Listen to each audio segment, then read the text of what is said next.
How my GF exposed a cheater and helped a friend with her own pregnancy test. My GF, and love of my life, has a friend, we'll call her Sarah. Sarah's great. Kind-hearted, trusting, bubbly. A few months ago Sarah began dating an arsehole, I'll call Mark. Mark isn't great. We hung out as couples a few times and Mark seemed great on the outside, but my GF had a bad feeling about him. She said he reminded her of a snake charmer, always saying just the right thing, and she didn't trust him. But, Sarah seemed happy, so live and let live.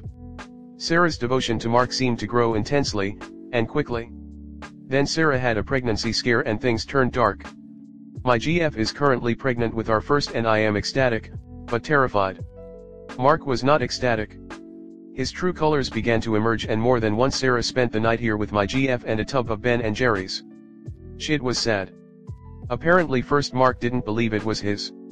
Then he demanded an abortion. Finally he fessed up. You probably guessed this already, Mark is married with kids. There's no trucking job that keeps him away for days at a time. Sarah was devastated. She genuinely believed she was in a loving, monogamous relationship. It was a chemical pregnancy and less than a week later she messaged Mark with the news. For about 2 weeks Sarah near enough lived with us, which was hard, but not as hard as seeing my GF seethe with rage over what Mark did. My GF, love her, decided that Mark needed to face the consequences of his actions. She took it upon herself to conduct some thorough internet sleuthing and discovered that Mark had been leading a double life, dating multiple women simultaneously while still married to his unsuspecting wife. Sarah was just one of many, which made my GF even madder. My GF kept digging and managed to find Mark's home address. It wasn't even that hard. The idiot had a FB page with his real name, which was really similar to the name he'd been using. If he was calling himself Mark Evans, his real name was Matt Evans. It was comical how badly he'd been covering his tracks. On his FB page he'd sold something, and shared his home address publicly. It's been over a month now, Sarah's mostly doing better. In an act of poetic justice, my girlfriend sent one of her own pregnancy tests to Mr. and Mrs. Evans, with a note that gave him no way out, tell her or I will. The only other thing on the note was the number he'd been using when dating Sarah, and his IG handle.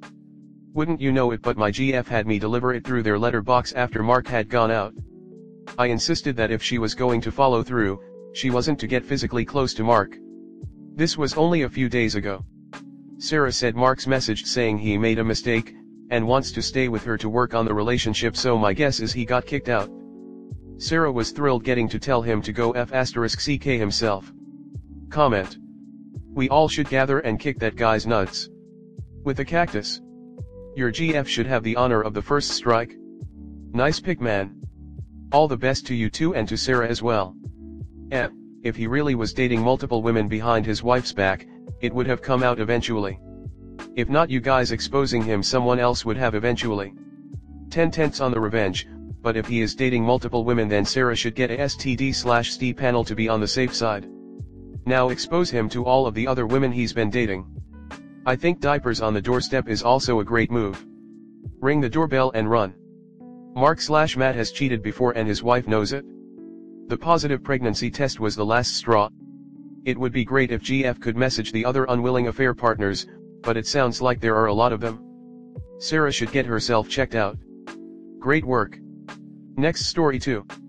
AITA for being upset. My husband hasn't cut down communication with his mom. My husband and I just got married in May. The wedding was the best day of our lives and the day we both have always dreamt of. We've been together almost 9 years and so our families have always been close. We've never had an issue until this past January, 5 months before the wedding. Here's some needed backstory. We were engaged over 2 years before we got married.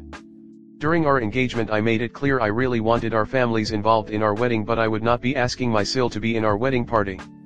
She's made nasty remarks about my now husband and I, never includes us in family events and ignores us when we include her, and the cherry on top was when she and her family made some strange comments about race at a gathering one day. My Mill was not happy with my decision, but I explained to her I was not going to be uncomfortable or allow someone in our wedding who truly wasn't supportive of my husband or I. In January I noticed a change in Mill. She became extra cold and rude with me. I didn't think much of it as she just is a cold person in general, but things started to become more obvious as the date got closer. She basically ignored me at my bridal shower. She forced her way into coming to my bachelorette, refused to participate in anything else wedding related, and would go on to divide my friends and family with hers while we were there, and the worst came after our wedding. My mill decided a week after our wedding she would sit me down and tell me how awful I've been to the family the last few months. Here were her main issues. I made the entire family uncomfortable and I was petty and inconsiderate to not have my seal in the wedding. She accused me of stealing from the bridal party. I paid for the girls' hair and asked they paid for their makeup, which I felt awful about, but it was just truly out of my budget to cover for them. She said that she has never heard of needing to collect the money in advance and said I must have overcharged them because I wanted to take credit for paying for their hair without actually paying. When I told her about the racist comments from Sil, she gaslit me and said my family and I were actually the racist ones for looking at it that way. She called me young and immature and said that my family and friends made her uncomfortable at my bachelorette party. No example was given as to how, it just was. When I told her, wow, you must think your son married a monster, she stayed quiet and shrugged her shoulders. I apologized for ever making her feel uncomfortable but made sure she knew all of the above were proven false accusations. Her response? She called me defensive. I left crying. This would go on to ruin the beginning of my marriage. I felt uncomfortable around the family. I cried for weeks. Our honeymoon was about constant conversation of how could I possibly bring my family around her ever again. When my husband confronted her, she said that she had no idea how she could have hurt me and would call to apologize. That phone call never came. Now months later she pretends it never happened. Expects me to go on as if nothing happened and has not once mentioned to me my husband's phone call with her or if we need to talk. My husband says this was his mom his whole life and that this is just how she is. While he's upset with her, he has not changed communication with her and also acts like nothing's happened if she's around. Am I the asshole for being upset that he has continued his relationship with her as if nothing happened? I'm torn between realizing that this is my husband's mom and to ask him to hold a grudge isn't healthy, or standing my ground and being closed off even if he isn't. Comment. I think your reply to "she's my mom and that's just the way she is" should be, well, I'm your wife and this is the way I am. Start as you mean to go on. You don't have to put up with disrespect, animosity, and passive-aggressive bullshit. I would tell your husband plainly that you're not going to put up with it. Be in her presence only when absolutely necessary and be as coldly civil as you can. Never have her in your home and never visit her home. What she wants most is control. Disallow it. But don't be a hypocrite. Your husband is too thoroughly conditioned to see what she is doing. He can choose whatever kind of relationship he likes with his own mother. Don't attempt to force him onto your side, like your mill would. Choose that she is unwelcome in your life. Make this hard boundary exceptionally clear to your husband. Do not waver. He might be willing to tolerate her antics. But you bear no obligation to do so. We only get this one life. Don't waste yours suffering this fool or any other, for that matter. Good luck. You can't expect him to because it is his mom, but at the end of the day she is showing clear signs of emotional manipulation with your husband, with both she responding and treating you through this situation. You are his family and you should come first, not mommy dearest. She is upset because she realizes she won't be able to control her son anymore, which is beyond weird.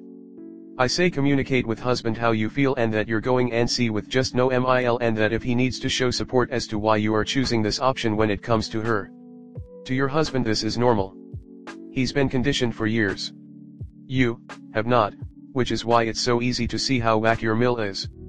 Honestly, I'd be engaging in a therapist for you and your husband.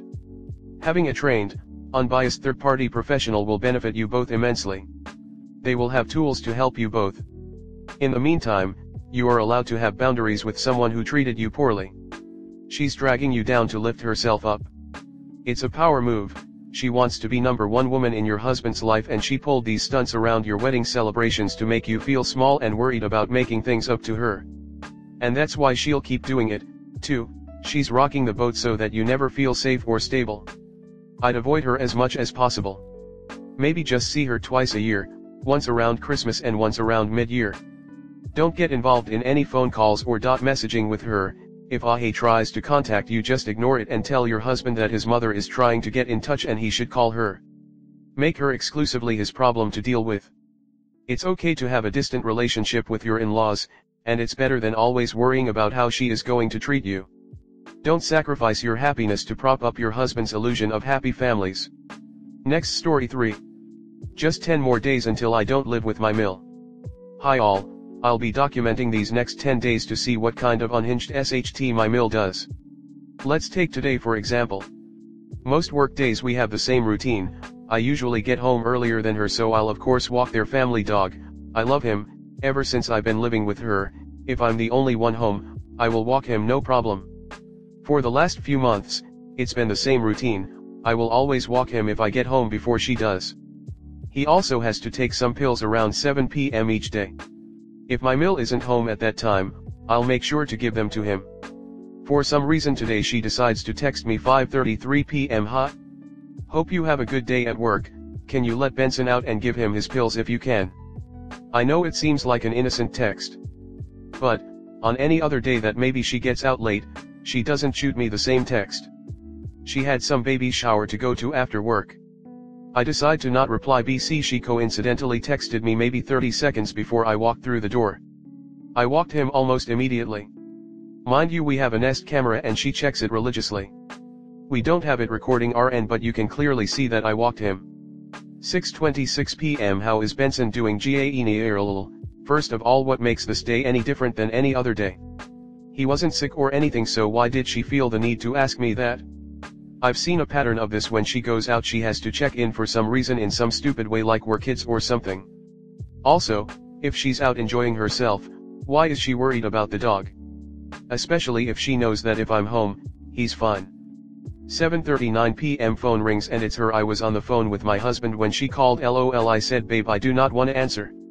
I'm sure she will call you next. Just tell her I was asleep and that you saw in the camera that he was walked. We hang up. OFC. She calls him. He calls me back laughing. She said she tried calling you and you didn't answer. And that you always answer, so she was worried. And that she texted you about taking care of Benson and to see how you're doing and if you're okay. I told her that you were probably asleep and that Benson was walked. I also said, well, doesn't she do that regularly? And she didn't really say much after that, just talked about her baby shower. Now I'm laughing. 1, she can see in the camera that he was walked. 2, she did not ask if I was okay, she asked if the dog was okay. 3, okay, she rarely calls, so if she does it's usually an emergency. But I knew this was not an emergency. This is how you would check in if you had a stranger taking care of your dog. I've known this dog for 12 years, since I was 14. Beefking for real. Didn't see her at all today even after she got home. Also, she called my husband on his way to work to guilt trip him, talking about how much money it's gonna be now that she's living alone.